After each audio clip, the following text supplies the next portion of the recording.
نگراں وفاقی وزراء اس وقت نیوز کانفرنس کر رہے ہیں، آپ کو براہ راست لے چلتے ہیں۔ کابینہ نے پاکستان کی انگیج افریقہ پالیسی کے تناظر میں جمہوریہ گیمبیا اور پاکستان کی وزارت خارجہ کے مابین باہمی سیاسی تبادلہ خیال پر مفاہمتی یادداشت کو منظور کیا۔ وفاقی کابینہ نے اپنے اختیارات کے ناجائز استعمال کے نتیجے میں مینیجنگ ڈائریکٹر نیشنل ٹیلی کمیونیکیشن کارپوریشن کے کانٹریکٹ کی فوری تنسیخی اور ان کے خلاف تادیبی کارروائی کی منظوری دی۔ نئے مینیجنگ ڈائریکٹر کی تعیناتی تک عبوری عرصے میں میاں محمد شفیق چیف ایگزیکٹو انجینئر اور قائم مقام مینیجنگ ڈائریکٹر کا عہدہ سنبھالنے کا فیصلہ کیا۔ وفاقی کابینہ نے پاکستان میں مقیم ایسے افغان باشندے جن کا پاکستان کے علاوہ کسی تیسرے ملک میں انخلاء ہونا ہے اور جن کے پاس نہ تو داخلے کا کوئی قانونی ثبوت ہے اور نہ ہی پروسیسنگ فیس کی، ان کی سہولت کے لیے قواعد و ضوابط میں تبدیلی کی منظوری دی۔ نئے قواعد و ضوابط کے مطابق ایسے افغان باشندے جن کے کسی تیسرے ملک میں انخلاء ہونا ہے اور جن کے پاس کوئی قانونی دستاویز یا پروسیسنگ فیس نہیں ہے، ان کے پاکستان میں معینہ مدت سے زیادہ قیام کے نتیجے میں $800 کے ہرجانے کو کم کر کے $400 کیا گیا ہے۔ اس کے علاوہ ایسے افغان باشندوں کے پاکستان میں قیام کی مدت کی حد کو 31 دسمبر اس سال کے آخری دن سے بڑھا کر 29 فروری 2024 کر دیا گیا ہے۔ مقررہ تاریخ کے بعد ہر ماہ $100 کے حساب سے ہرجانے کا اطلاق ہوگا، جس کی زیادہ سے زیادہ حد $800 مقرر کی گئی ہے۔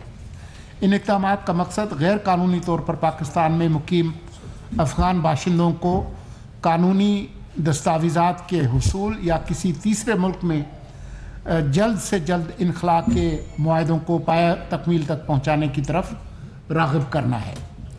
وفاقی کابینہ نے پاکستان کی اب دوسرا اہم جو فیصلہ ہے، وفاقی کابینہ نے پاکستان کی پہلی نیشنل اسپیس پالیسی کی منظوری دی۔ اس پالیسی کے تحت پاکستان میں ابلاغ اور روابط کے لیے بین الاقوامی کمپنیوں کو لو آربٹ کمیونیکیشن سیٹلائٹ کے ذریعے صارفین کو خدمات فراہم کرنے کی اجازت دی جائے گی۔ اس پالیسی کے تحت نہ صرف پاکستان میں بیرونی سرمایہ کاری ہوگی بلکہ پاکستان سے ان خدمات کے حصول کے لیے معاوضے کی مد میں باہر جانے والا قیمتی زر مبادلہ بھی بچایا جا سکے گا۔ اس پالیسی کے تحت نہ صرف پاکستان میں بین الاقوامی سطح پر رائج جدید تقاضوں سے ہم آہنگ اسپیس ریگولیٹری رجیم کا قیام عمل میں لایا جا رہا ہے بلکہ اسپارکو میں تحقیق و ترقی کے لیے فنڈز کا انتظام بھی رکھا گیا ہے۔ وزیر اعظم نے وزارت انفارمیشن ٹیکنالوجی اور ٹیلی کام، سپارکو، وزارت دفاع اور متعلقہ اداروں کی پاکستان کی پہلی اسپیس پالیسی کی تشکیل کی کوششوں کو سراہا۔ وفاقی کابینہ نے وزارت سمندری امور کی سفارش پر کورنگی فشریز ہاربر اتھارٹی کے مینیجنگ ڈائریکٹر کی فی الفور اپنے ادارے کو واپس کرنے کی منظوری دی اور ادارے میں سامنے آنے والی بد انتظامی کی تحقیقات کی بھی منظوری دی۔ نئے مینیجنگ ڈائریکٹر کی تعیناتی تک rear admiral Shahid Ahmed D G operations port Qasim authority کو اضافی چارج دینے کی بھی منظوری دی۔ وفاقی کابینہ نے وزارت صحت کی سفارش پر Dow dental college Karachi, Narowal medical college Narowal, Liaquat institute of medical and health sciences Thatta اور خیرپور میرس میڈیکل کالج کی ابتدائی منظوری کے لیے Pakistan medical and dental college کو بھجوانے کے فیصلے کی توثیق کر دی ہے۔ وفاقی کابینہ نے اقتصادی رابطہ کمیٹی کے 23 نومبر 2023 کے اجلاس میں کیے گئے فیصلوں کی توثیق کی، تاہم کابینہ نے ادویات کی قیمتوں میں اضافے کے حوالے سے فیصلہ مؤخر کیا۔ کابینہ نے ہدایت کی کہ ادویات کی قیمتوں کے تعین اور ریگولیشن سے متعلق پورے نظام کا جائزہ لیں تاکہ مستقبل کے لیے اس مسئلے کا ایک جامع حل تلاش کیا جا سکے۔ वज़ीर आज़म ने कहा कि हम चाहते हैं कि फार्मा इंडस्ट्री तरक्की करे, ताहम कीमतों और अद्वियात के मयार के हवाले से अवाम का मफाद मुकद्दम होगा। काबीना ने हिदायत की कि आइंदा मीटिंग में मौजूदा ड्रग पॉलिसी में तरमीम के लिए वजारत सेहत काबीना को ब्रीफिंग दे, जिसमें ड्रैप के रेगुलेटरी और इंतज़ामी मामलात का मुफस्सल जायज़ा शामिल होगा। वफाकी काबीना ने काबीना कमेटी बराए लेजिस्लेटिव केसेस के 6 दिसंबर 2023 के इजलास में किए गए फैसलों की तौसीक की।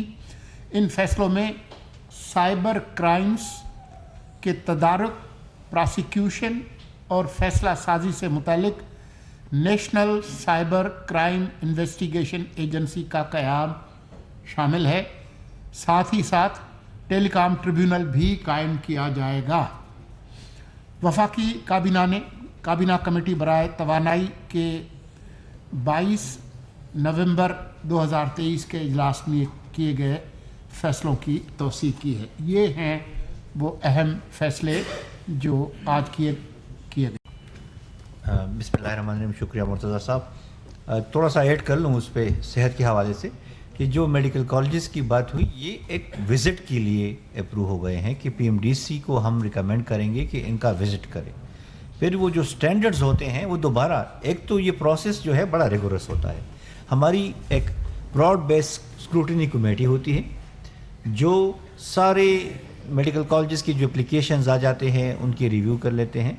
जब रिव्यू मुकम्मल हो जाता है तो फिर विज़िट के लिए कि विज़िट को ऑथराइज़ किया जाए, ये कैबिनेट के पास आया, कैबिनेट ने मंजूरी दे दी, तो अब हम पीएमडीसी को कहेंगे कि अब आप विज़िट करें। फिर वो विज़िट करेंगे और अपने स्टैंडर्ड्स के मुताबिक फिर वो उसको चेक करेंगे और फिर डिसीजन उसके बाद होगा। फिर उनकी कमेटी काउंसिल की मीटिंग होगी। तो ये वो प्रोसेस काफ़ी रिगोरस है। दूसरी जो अहम बात वो दवाइयों के सिलसिले में मुर्तज़ा साहब ने आपको बता दी कि जो ईसीसी का फ़ैसला था कि वो जो मेडिसिन्स की प्राइसिंग के हवाले से 262 मेडिसिन्स थी हार्डशिप्स के ज़मरे में, और इसके लिए काफ़ी प्रेशर बिल्टअप हो रहा था, तो वो तो अभी नहीं बढ़ रही, क्योंकि जो ऑब्जर्वेशंस लगाए गए हैं कि एक तो एक रिव्यू प्रोसेस मुकम्मल हो, स्टेक होल्डर के साथ एक मुकम्मल डिस्कशन हो, फिर जो पॉलिसी है शुरू दिन से मेरा अपना ये मौक़िफ़ रहा है कि जो ड्रग प्राइसिंग की पॉलिसी है उसको रिव्यू की ज़रूरत है। ये मेरी नज़र में, जिसका मैंने आपकी तवासुत से और बहुत फोरम पे ये कहा भी है कि ये पॉलिसी पीपल सेंट्रिक नहीं है, ये प्रॉफिट सेंट्रिक है और मैन्युफैक्चर सेंट्रिक है। तो उसमें बैलेंस पैदा करने के लिए हम एक दूसरी पॉलिसी बनाएं जिसकी मंजूरी दी गई है, और हम इंशाल्लाह बना के फिर वो कैबिनेट के पास भिजवाएंगे ताकि मुस्तकिल बुनियादों पे जो मेडिसिन की आ जाती हैं इसका मसला हम हल कर सके। जिस तरह मुर्तज़ा साहब ने कहा और कैबिनेट में ये बात डिस्कस हो गई कि हम फार्मा सेक्टर की प्रोलिफरेशन, प्रमोशन और सर्वाइव और थ्राइव करना उनको चाहते हैं कि वो करें, वो बिज़नेस करे, वो इम्प्रूव करे, वो एक्सपेंड करे, और इसके लिए हमने तो सिलसिला मज़ीद भी बढ़ाया है। हमने, आपको इल्म होगा कि जो ऑनलाइन रजिस्ट्रेशन और लाइसेंसिंग का अमल हमने शुरू किया हिस्ट्री में फर्स्ट टाइम, कि आपको ऑनलाइन यानी किसी ह्यूमन इंटरेक्शन के बगैर कोई दवासाज कंपनी अपना प्रोडक्ट या कोई इंडस्ट्री अपनी लाइसेंसिंग के लिए ऑनलाइन अप्लाई कर सकती है, और वो आवाम को भी नज़र आ जाएगी क्योंकि ऑनलाइन है, और उनको भी ट्रैक हो सकेगी। और हमने ड्रैप को हिदायत की है कि 4 to 6 वीक में आप अपना डिसीजन क़वाइद और ज़वाबित के मुताबिक सुना सके और फिर उसी के मुताबिक आगे इस अमल को बढ़ाए। तो हम अपॉर्चुनिटीज़ तो क्रिएट कर रहे हैं इंडस्ट्री के लिए भी। जी हाँ, लेकिन वफाकी वज़ीर इत्तलात और पार्लिमानी उमूर मुर्तज़ा सोलंकी न्यूज़ कॉन्फ्रेंस कर रहे हैं। उन्होंने कहा कि काबीना के जो फैसले हैं उससे हम आपको आगाह कर रहे हैं। उन्होंने कहा कि काबीना ने ड्रग रेगुलेटरी अथॉरिटी के हवाले से फैसले किए हैं कि मुल्की सतह पर बनने वाली अद्वियात उनकी क्वालिटी वही हो, लेकिन उसमें कुछ तब्दीली की जाए ताकि आवाम को सस्ती अद्वियात भी मिल सकें। इस्लामाबाद से आपको खबर दे रहे हैं जहाँ पर निगरां वफाकी वज़ीर इत्तलात और पार्लिमानी उमूर मुर्तज़ा सोलंकी ने न्यूज़ कॉन्फ्रेंस की है। काबीना ने गैर कानूनी मुकीम अफ़गान शहरियों के हवाले से अपनी पॉलिसी वैसे ही रखी हुई है, उसमें कोई तब्दीली नहीं है।